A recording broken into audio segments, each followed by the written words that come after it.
oleh Nabi Muhammad SAW. Bahkan setiap kata, huruf pun, kalimat-kalimat yang kita lontarkan dengan lisannya kita ini, semuanya ada balasannya. Hati-hati.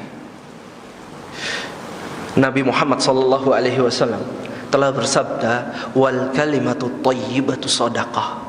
Perkataan yang baik akan dibalas dengan pahala ibadah sedekah. Coba kita renungkan hadis yang mulia ini.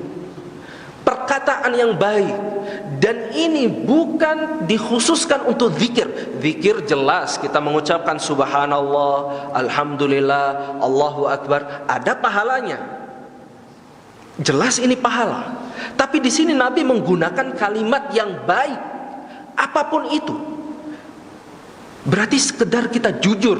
Ada orang di jalanan mau tanya sama kita, berhenti, akhi, ini arah ke terminal ini kemana? Kita jawab dengan jujur, di situ pahala kita dapat. Karena perkataan yang jujur adalah perkataan yang baik, pahala. Jadi usahakan digunakan lisan ini, karena ini anjuran dari Nabi.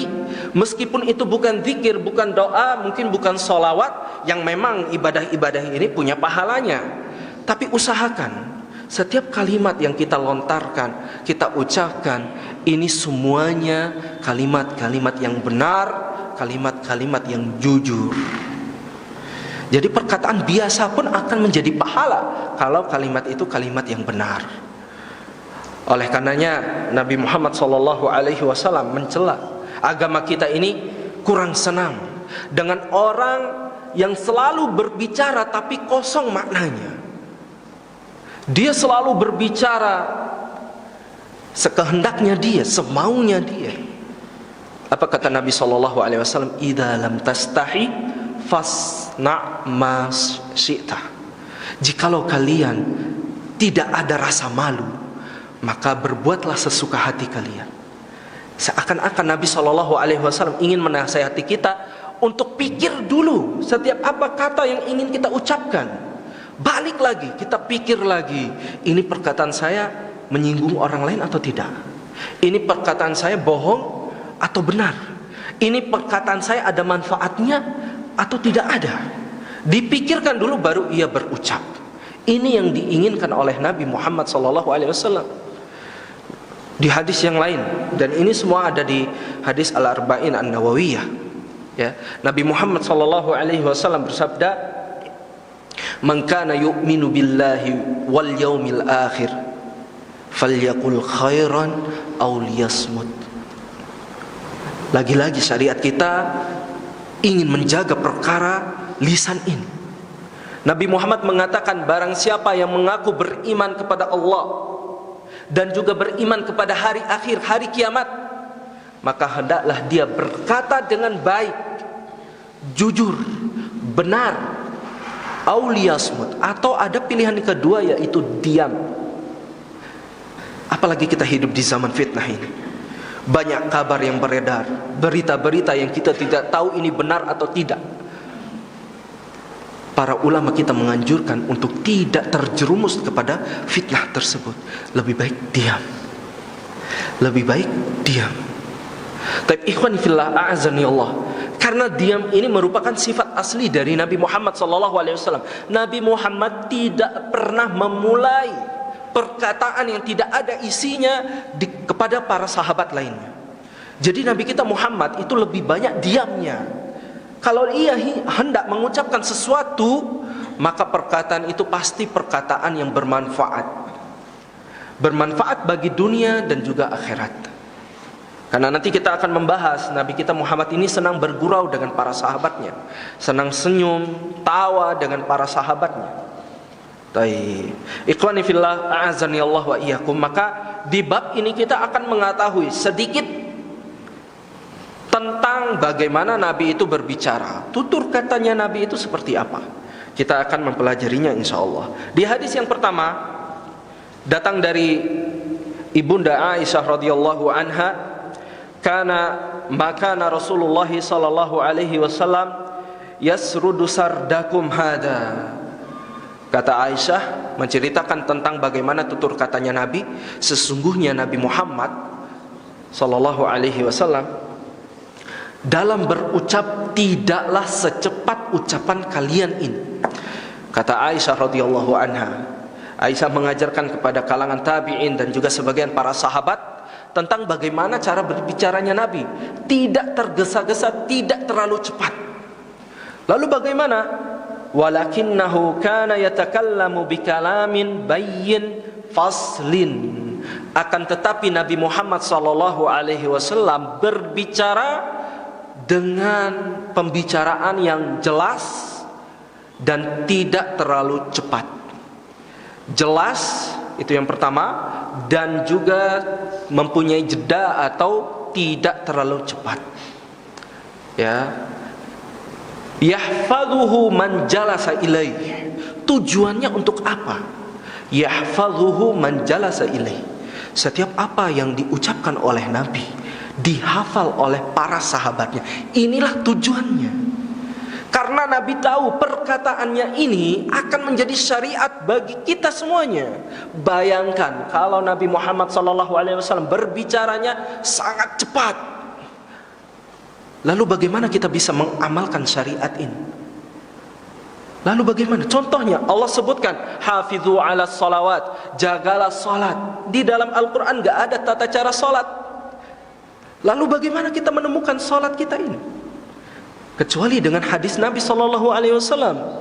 Alhamdulillahnya Allah telah memberikan kepada Nabi itu jawami'ul kalim, yaitu kalimat-kalimat yang jelas, ringkas, dan juga padat maknanya, banyak maknanya, faedahnya banyak.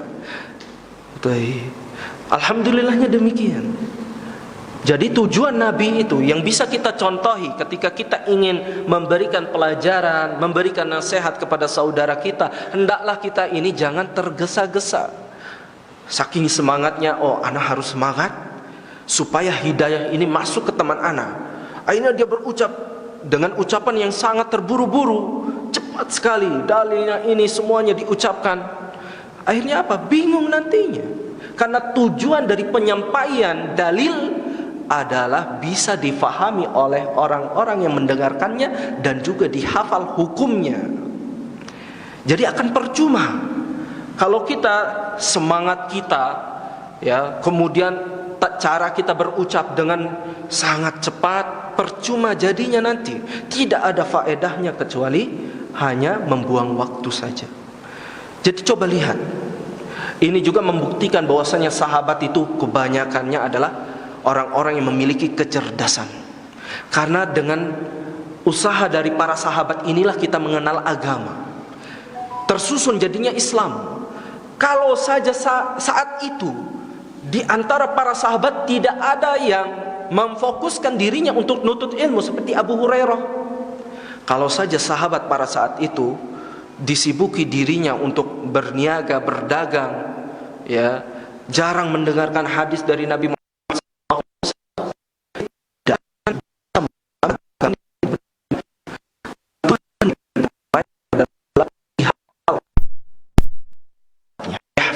Man jalasa ilaihi, agar cepat dihafal oleh mereka yang duduk dengan Nabi Muhammad sallallahu alaihi wasallam. Jadi keberhasilan bagi teman-teman yang pekerjaannya seorang guru, keberhasilan kita sebagai guru ini bukan dinilai dengan cara kita mengajar itu, bukan dinilai dengan prosesnya kita di kelas, cara kita mengajar itu di kelas, bukan. Tapi dinilai dengan murid-murid ini faham atau tidak. Cara kita boleh berbeda. Ada sebagian guru cara mengajarnya itu berbeda, teknik mengajarnya itu berbeda. Boleh itu semua. Tujuannya untuk memahamkan murid. Ada sebagian guru tidak tahu teknik dalam mengajar, tapi muridnya bisa faham dengan kesederhanaan caranya mengajar itu. Itulah menjadi penilaian seorang guru. Lihat Nabi Muhammad SAW. Kita akan jelaskan bagaimana metode, caranya Nabi itu mengajar kepada para sahabat. Karena nggak semua sahabat itu sekali Nabi SAW berucap, Sekali Nabi itu mengajarkan langsung faham, tidak semuanya faham. Di hadis yang kedua, coba kita lihat. Dari sahabat Anas bin Malik radhiyallahu an, qala kana Rasulullah sallallahu alaihi wasallam yu'idul kalimata thalathan lituqala anhu.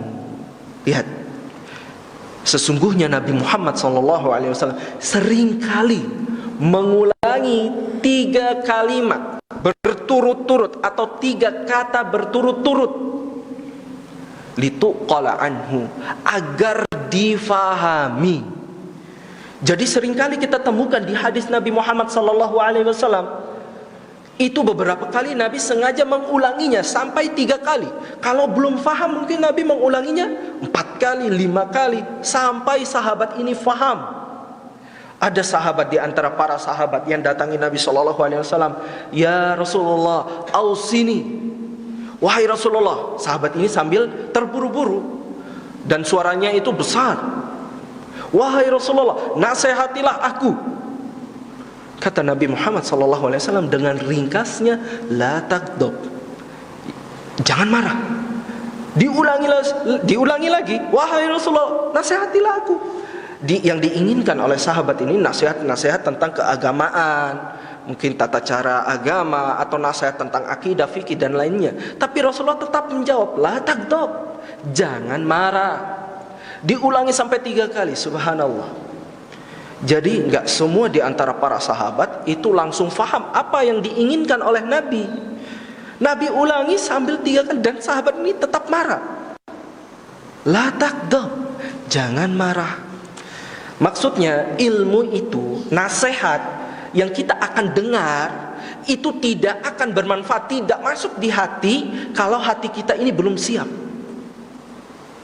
Hati ini harus siap. Jadi kita semua kalau kita mau menuntut ilmu, sebelum kita mendengarkan kajian atau taklim dan lain sebagainya, persiapkan dulu hatinya. Udah siap belum? Kalau hati ini masih mungkin ada gangguannya seperti marah, lagi marah-marahnya duduk di majelis taklim, yang dia pikirkan itu bukan nasihat itu. Yang difikirkan adalah masalah-masalah dia gitu. Jadi harus. Jadi ilmu itu seperti, ya sering kita jelaskan, seperti gelas. Gelas ini, ilmu itu seperti air. Gelasnya itu hati kita. Jadi gelas ini kalau bisa bermanfaat, gelas ini bisa dituangkan air kalau gelas ini sehat. Kalau gelas ini tanpa ada yang rusak. Seperti itu ilmu juga. Air, maksudnya ilmu tidak bisa ditampung oleh hati, gelas tadi, selama hati ini masih rusak. Ya, kalau gelas ini rusak, ada lubangnya, berapapun air yang kita masuk pasti akan bocor, percuma.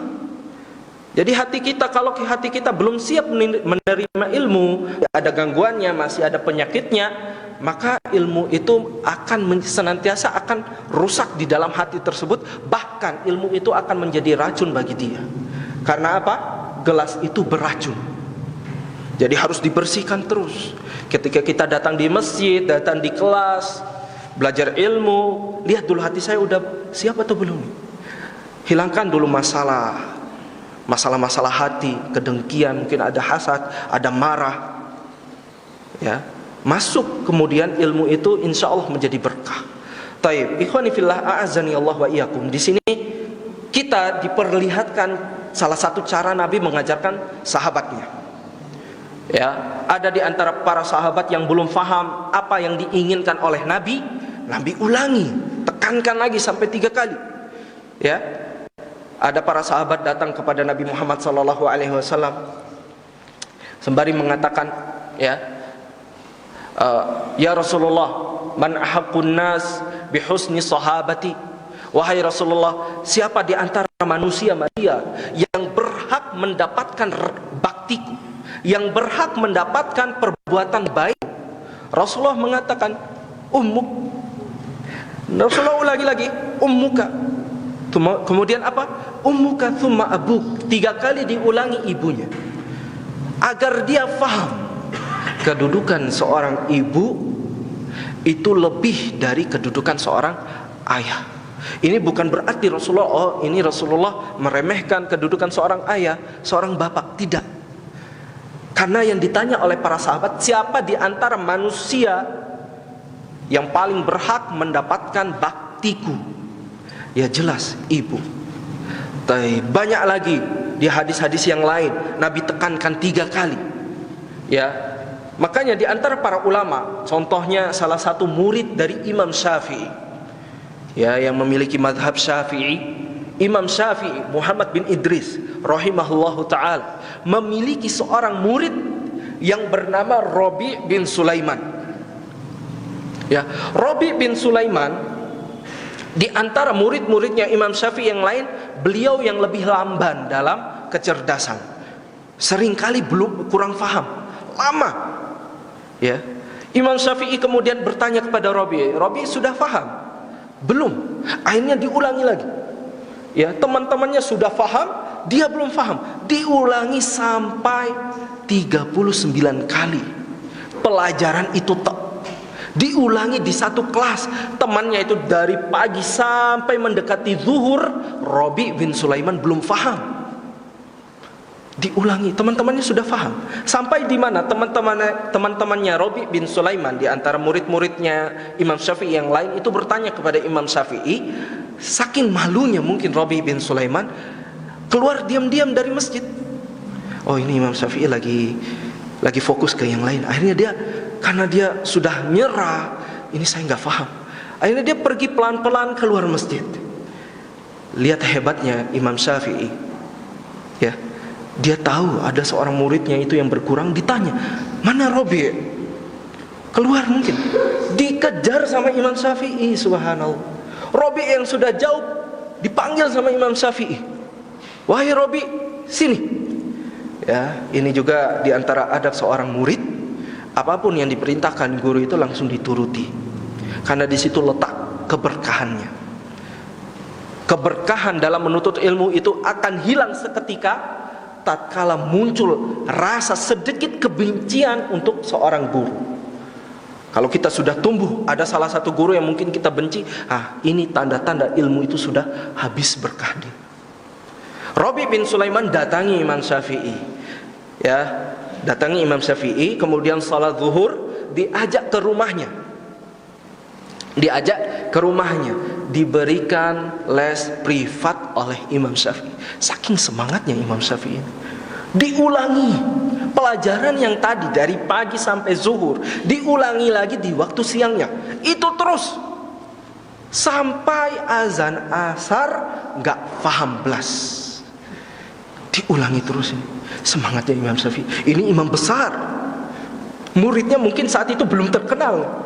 Apalagi ini murid yang cukup lamban dalam memahami pelajaran. Sampai asar, akhirnya Imam Syafi'i mengatakan apa? Perkataan Imam Syafi'i setelah azan insyaallah. Tafadhal azan dulu.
حي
Baik. Kita lanjutkan. Jadi tentang masalah pelajaran atau pengajaran, hendaklah kita mengikuti caranya Nabi Muhammad SAW. Tetap ulangi sampai di mana murid kita ini faham dengan apa yang kita inginkan. Kita sebutkan tadi contoh Imam Syafi'i.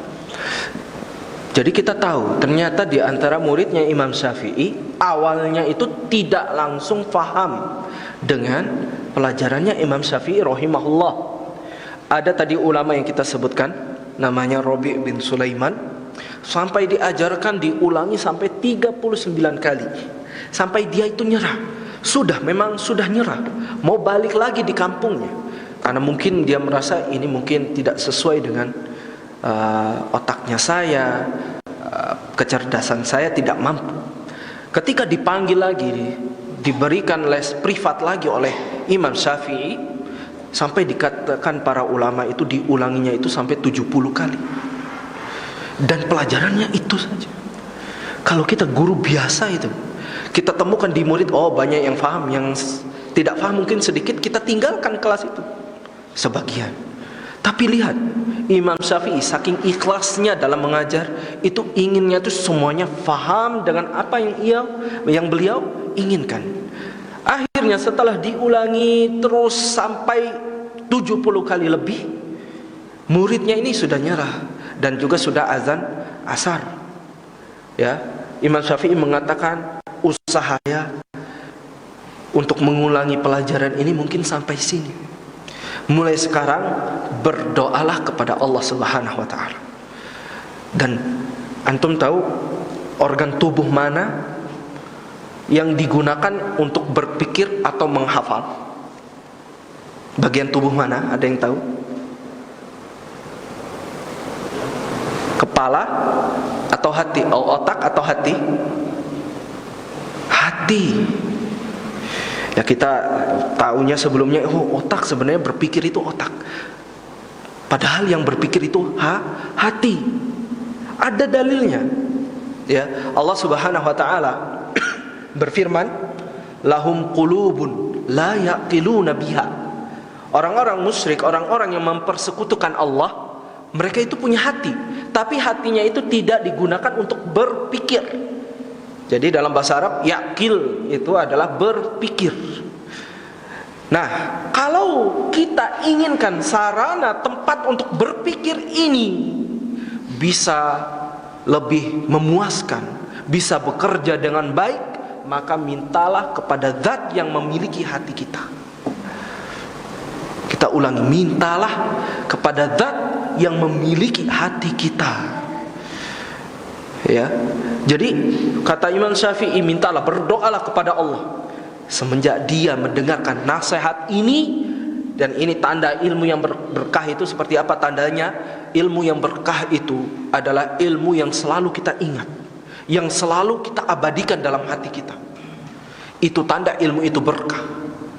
Makanya Imam Bukhari yang dulunya ingin fokus dengan ilmu bahasa, ketika ada seorang guru yang mengatakan kepada muridnya, murid yang lainnya, dia mengatakan seandainya ada orang yang mengumpulkan atau yang memisahkan antara hadis yang sahih dan juga hadis yang dhaif, dipisah, tidak tercampur seperti ini. Kalimat itu langsung menusuk di hatinya Imam Bukhari, sehingga dia belajar ilmu hadis, bahkan menjadi imamnya para muhadditsin. Ilmu yang berkah itu seperti itu, ilmu yang selalu kita ingat terus. Jadi murid ini selalu mengingat perkataannya Imam Syafi'i yang ini.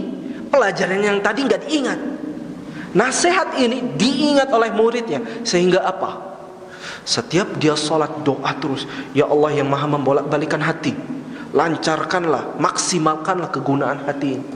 Didoa terus sampai dia menjadi ulama, salah satu ulama top Imam Syafi'i atau madhab Syafi'i, Rabi' bin Sulaiman.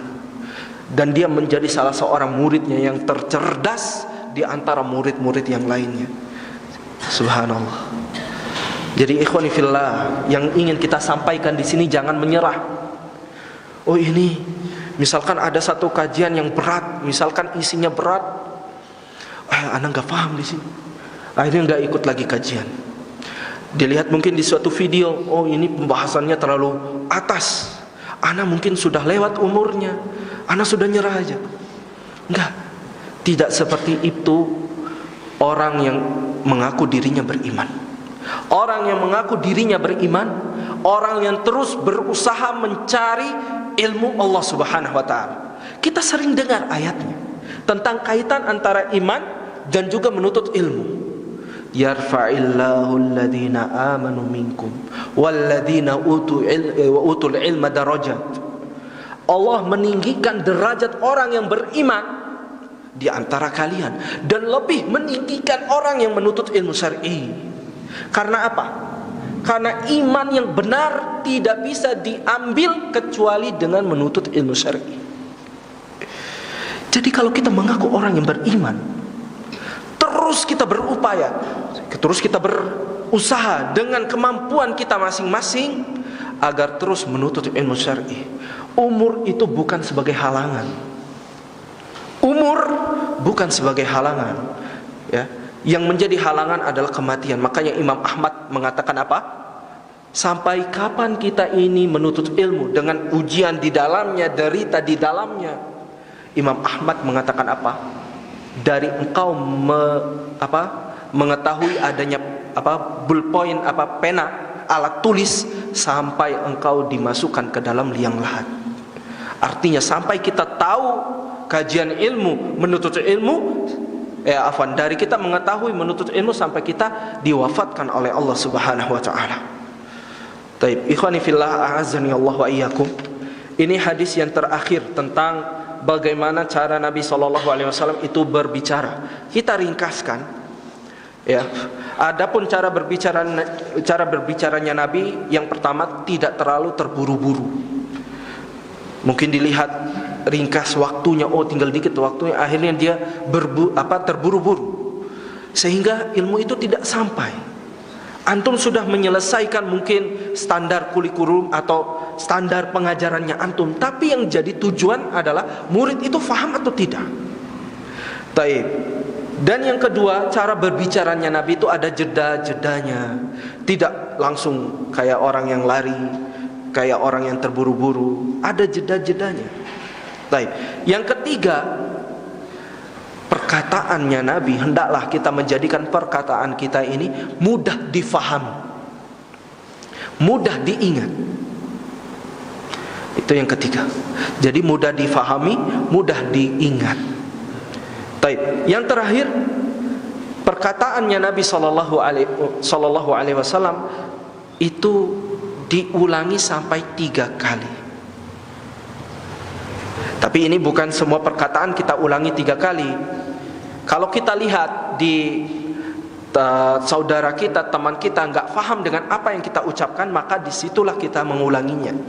Kalau kita ulangi 2 kali sudah paham, maka itu cukup. Kalau 3 kali itu cukup, maka 3 kali. Kalau belum paham, kita tambahkan 4 kali, 5 kali sampai dia ini paham. Ya, jangan sampai nanti kita setiap ucapan kita, oh Nabi ulangi perkataannya itu 3 kali. Kemudian kita salam, assalamualaikum, assalamualaikum, assalamualaikum. Yang jawab juga waalaikumsalam, waalaikumsalam, waalaikumsalam. Enggak. Ya. Ini tolong digarisbawahi, diulanginya 3 kali itu kalau dia tidak faham atau mungkin dia belum dengar. Dia faham, orangnya pintar tapi belum dengar, belum didengar. Taib. Hadirin yang dimuliakan Allah, mungkin kita cukupkan kajian kita pada malam hari ini. Kurang lebihnya kita mohon maaf. Segala keberkahannya datang dari Allah dan juga kekurangannya datang dari ana pribadi dan juga dari syaitan. Aqulu ma tasma'un, naktafi bihadzal qadar. Subhanakallahumma wa bihamdika, asyhadu an la ilaha illa anta, astaghfiruka wa atubu ilaik. Assalamualaikum warahmatullahi wabarakatuh.